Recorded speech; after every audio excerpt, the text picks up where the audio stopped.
welcome guests. I'd just like to say that I'm actually Pussycat. No kosh anywhere about my person. Ian, one of our amiable Ware speakers, is vastly more experienced than I am, so I'm very honoured to be evaluating you, Ian, this evening. Ian is doing a speech from the storytelling book. I don't know if you're familiar with that.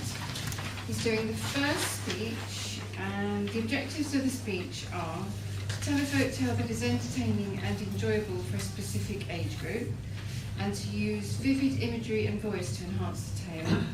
It's 7 to 9 minutes, and Ian's speech is called The Baker's Dozen. Please welcome Ian to the stage.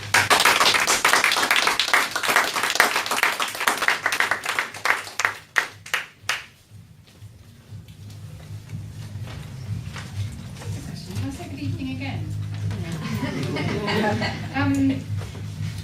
So, Ian's speech, which I'm really pleased to be evaluating, because it was a really, really interesting speech.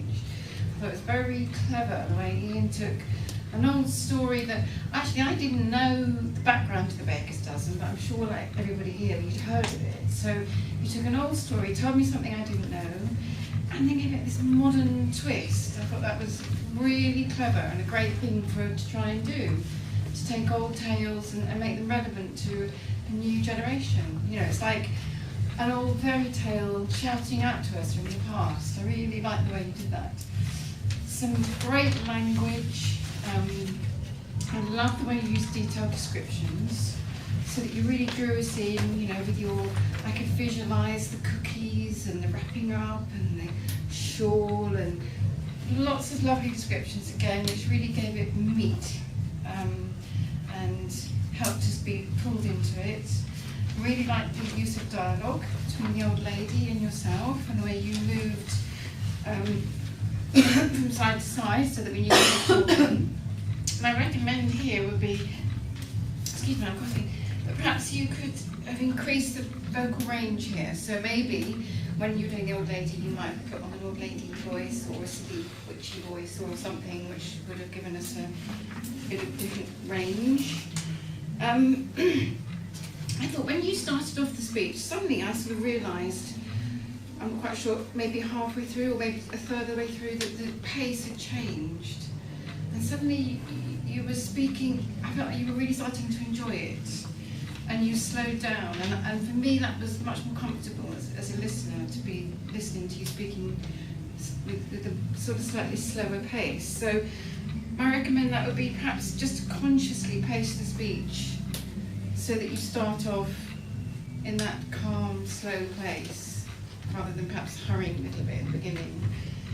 If you feel you did that, I could be mistaken, but that's how it felt to me. The purpose of the speech was highlighted at the beginning and brought round into the summary in a really good way, which I really like. That's not always easy to do without kind of being a bit boring and heavy-handed and sort of repeating yourself, but you did that really neatly, so that was a really strong commend.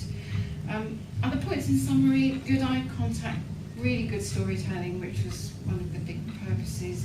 Good movement around the stage. I really like your hand gestures, but just another little recommend is perhaps just to commit a bit more to them. Perhaps make them a little bit bigger, sort of just see them through, because you were doing them, but from where I was sitting, sometimes I couldn't quite see all of them.